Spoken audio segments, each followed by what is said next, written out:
E o ponto é, quando você dá um auxílio pra pessoa, ela fica tremendamente grata por aquilo, mesmo que esse auxílio custe 5 vezes mais em impostos. Porque antes custava o dinheiro, ela não recebia nada. Agora recebe alguma coisa. Muitas vezes ela vai votar nesse cara até o final da vida agora. Você falou muitas coisas interessantes aqui. Eu tenho uma anotação sobre a questão dos Correios, por exemplo. Nas operações de São Paulo, apenas esse ano agora, 2021, o Mercado Livre, ele investiu 4 bilhões. Sobre essa questão ainda de um programa assistencialista. Vocês não enxergam uma ameaça, por exemplo? Você falou que gosta do Bolsa Família, o Alexandre falou a mesma coisa, o Vinícius a mesma coisa. E o ponto é, quando você dá um auxílio pra pessoa, ela fica tremendamente grata por aquilo, mesmo que esse auxílio custe 5 vezes mais em impostos. Porque antes custava o dinheiro, ela não recebia nada. Agora recebe alguma coisa. Muitas vezes ela vai votar nesse cara até o final da vida agora. E aí políticos veem isso, o que eles fazem? Ah, era o Bolsa Gás lá do Fernando Henrique, começou assim, né? Bota Gás, o nome escola. do dele. Muda, Uhum. amplia, dá pra mais gente, agora é o Bolsa Família. Agora muda, amplia, dá pra mais gente, agora é o Bolsa Brasil, não sei qual é o nome. Auxílio Brasil, Auxílio Brasil. Então, uma hora, Ah, não mudou vai, o não vai nome do chegar um Bolsa ponto... Família. Vai mudar o nome. É o projeto mudar. Até aumentaram impostos do IOF por conta disso. Então não vai chegar uma hora Essa parte ele sabe. onde simplesmente, né? Até o Hayek falava isso, que democracia, no final das contas, é comprar o apoio da maioria. A gente não vai contribuir para um Estado com cada vez mais gastos, porque para fazer isso vamos gastar mais. E na hora que todo mundo depende do Estado, quem vai votar pela redução do seu tamanho, assim, por menos auxílio? A gente não está destinado a ter um Estado cada vez maior ao longo do tempo, com essa dinâmica? Cara, eu acho que o trabalho aqui do ranking, né, e o que a gente está fazendo aqui nesse exato momento, a gente está contando para as pessoas como é que funciona. E as pessoas vendo, cara, eu não sabia que o deputado gasta tudo isso. Eu não sabia que o Estado está fazendo assim. Pô, então eu quero cobrar do meu outro deputado que ele faça diferente. E aí os deputados vão vendo que ganha ponto, que ganha popularidade, eles vão começando a reduzir e vão começando a mudar a mentalidade. Isso eu acho que vale também para o executivo. Então, se a gente levar informação, tudo que deputado da antiga tem medo, ou político populista tem medo, é de holofote, é de transparência. Quanto mais transparência, mais holofote e mais exemplos a gente comunicar, a população vai pressionar essa turma. Eu acho que existem 3 tipos de país, né? 3 tipos de desenho no mundo. Por um lado, você tem um país que ele pode dizer, olha, vamos ficar hands-off aqui, o governo vai cobrar pouco imposto, vai entregar pouca coisa, vai se meter pouco, deixar o dinheiro na mão das pessoas, que talvez seja um país que você ficaria um pouco mais, né, próximo, teria mais afinidade, como, por exemplo, Singapura, que o imposto mais alto lá é da ordem de 20%. Depois você tem um outro país que é, vamos cobrar alíquotas maiores, vamos pegar mais renda de quem está de cima e fazer serviços públicos excepcionais para todo mundo. Seria mais próximo da Dinamarca, por exemplo, que cobra 53%, 54% de imposto de renda no topo. Então, de 54% para 20%. Né? São preferências políticas, não tem como dizer certo ou errado. É inclinações de alma do que a pessoa mais quer. Sou mais social-democrata, mais liberal, libertário. Talvez a melhor democracia seja um tango entre esses dois.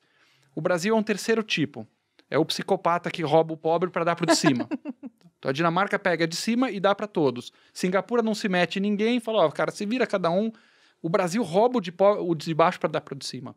Então você está fazendo o argumento seguinte, ainda que a gente reduza a carga dos pobres, que é uma violência, lá na frente, devemos manter um programa como Bolsa Família, sim ou não? Também é preferência política, não tem certo e errado. Mas certamente, antes de cortar um programa que está literalmente botando comida na mesa de gente que está morrendo de fome, tem muita coisa para cortar. Né? O Brasil, por exemplo, o gasto número 1, se não me engano, é a Previdência. Previdência ainda. E a Previdência gera um rombo gigantesco em cima dos altos funcionários públicos, que tem regras escandalosamente mais generosas do que para a média. Depois você tem o rombo das estatais, que se você sair do custo de oportunidade, né, pô, Correio. Ah, Correio deu lucro agora, finalmente. Querido, o Correio não paga imposto. Você põe o Correio aqui. É o mínimo que ele tem que Correio fazer. Correio tá aqui, Mercado Livre tá aqui. O Mercado Livre paga imposto. O Correio não paga imposto, é isento. Então, ele tinha que dar caminhões de lucro, porque ele não está pagando imposto para o governo. Então, imagina você não paga imposto e ainda tem lucro. Eu adoraria na minha empresa não pagar imposto. Então, são tantas coisas aqui para cortar. Tem a tetinha dos empresários, como eu, por exemplo. Eu tenho direito a acesso a BNDES, juro subsidiado. Então, é impressionante que o meu porteiro, que pode ganhar lá, o porteiro do prédio ganha R$1.000 por mês, o FGTS dele, que é arrancado das mãos dele, aí o pessoal fala, não é o funcionário que paga, é o empregador. Tá louco? Você acha que o empregador não sabe fazer conta? O FGTS é tirado do salário cheio, e aí o empregador paga a menor e recolhe o FGTS. O dinheiro do FGTS do meu porteiro vai para o BNDES para financiar os empréstimos bilionários das grandes empreiteiras, das grandes empresas. É aí que tem que cortar primeiro. Depois que tiver tudo eficiente, aí a gente conversa se dá para ir fazendo aos pouquinhos phase out do Bolsa Família, o pessoal vai começar a não depender mais desse programa tanto, porque vai pagar menos imposto no consumo, vai ter mais renda. Mas o meu ponto não é nem cortar esse. O meu ponto é que nunca vão cortar. Você falou, por exemplo, Vinícius, que olha, a gente tinha que começar a avaliar o Bolsa Família por quantas pessoas saem de lá porque estão melhores hoje. Só que o interesse muitas vezes é não vamos tirar o cara não, porque enquanto o cara está recebendo, ele vota na gente. E é aumentar cada vez mais isso, aumentando o gasto público. E um gasto muitas vezes pouco eficiente, né? Você deu exemplo de países que fazem um outro arranjo, no Brasil um terceiro nicho, né? A gente pega do pobre para dar para o rico. Você falou muitas coisas interessantes aqui. Eu tenho uma anotação sobre a questão dos Correios, por exemplo, que muita gente é contra a privatização. Nas operações de São Paulo, apenas nesse ano agora, 2021, o Mercado Livre ele investiu 4 bilhões, o que é mais do que os Correios investiram na última década aqui, foi 3,3. Então, em um único ano, uma empresa privada investiu muito mais, porque ele enxerga que esse investimento vai voltar em termos de retorno. O Correio não conseguiu investir isso, porque primeiro, durante algum tempo, nem lucro dava. Durante alguns regimes, né, durante alguns governos aqui no Brasil, não teve lucro.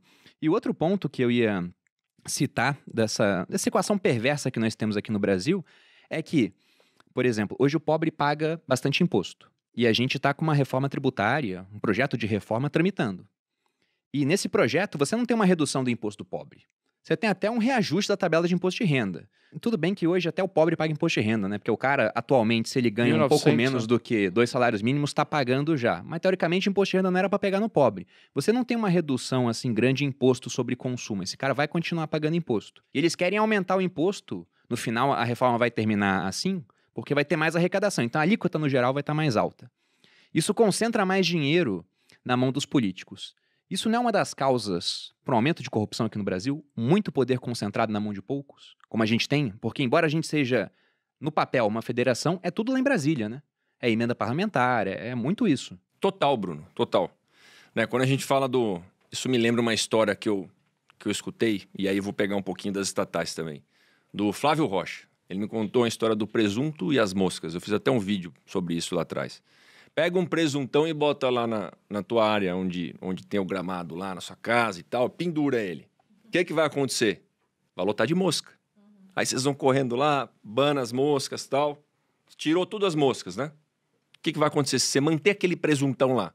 Mais mosca. Vai lotar de mosca de novo. Você tem que tirar o presunto dali. Boa história. Não, talvez até um urubu, não é nem mosca, né? Então, o que é o presunto?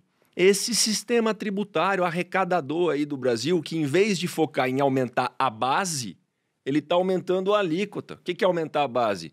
Fazer as pessoas prosperarem, né? Fazer aquele negócio daquela curva que o cara corta imposto, diminui, simplifica, vai baixar a arrecadação, só que, as pessoas vão tanto começar a produzir, montar negócio, o quê? Que no fundo a arrecadação vai subir, que vai aumentar a base. O que é o presuntão? É o Correios, é a Petrobras, são as estatais ineficientes. Vale falar uma coisa dos Correios, porque esse daí eu pego duro lá, Bruno, que é o seguinte. Primeiro, né, o Correio dá lucro operacional. Fluxo de caixa não sobra nem um centavo, não. Todo mundo está pagando o prejuízo dos Correios, porque está pagando dívida lá de trás. Agora ele está dando lucro operacional. A operação está dando lucro? Porque aí deu sorte de ter uma gestão lá que está dando lucro. Agora vai ter que dar sorte. Todo 4 anos dá sorte de eleger alguém que dá lucro e que não vai dinamitar, vai usar os Correios como cargo, vai usar Correio para mensalão, vai usar Correio para indicação política, para dar prejuízo, e agora a gente está pagando lá de trás. Agora olha o fim da picada. Eu estava lá numa audiência pública, falando sobre os Correios, e estavam lá os carteiros. Esses são heróis, estão de sol a sol entregando carta. Eu valorizo e parabenizo o trabalho deles. Só que eu olhei para eles, em vez de falar com os deputados que estavam lá na frente, eu peguei o microfone solto, falei, eu vou falar com vocês. Fundo de Previdência dos Correios, né? Dos funcionários dos Correios, que eles não têm poder de decisão. Pegaram esse fundo de Previdência dos Correios, investiram em papéis da Venezuela no governo anterior do PT. O Postales também teve vários escândalos de corrupção também. Mas um monte de escândalo de corrupção. Esses papéis, o Postales, que é o Fundo de Previdência dos Correios, investiram, viraram pó, acabou. Teve um prejuízo de 7 bilhões de reais no Postales por causa desses escândalos de corrupção. Quem está pagando esse prejuízo, gente? 3,5 bi os brasileiros, né? Está saindo da União. 3,5 bi é o próprio carteiro. Aí deu um tilt ali. Eu falei, rapaz, pega o olerite aí. sua folha de pagamento. É descontado direto na folha, uma recomposição do fundo de previdência do cara. Ou seja, a gestão tá roubando o próprio carteiro. Não tem cabimento, tem que tirar esse presuntão da sala, da janela, do gramado, do jardim urgente. Só para não esquecer, você falou do Friedman e do Bolsa Família, desses programas, né? Não há nada mais permanente do que um programa de governo temporário. Exatamente. Tem que ficar de olho.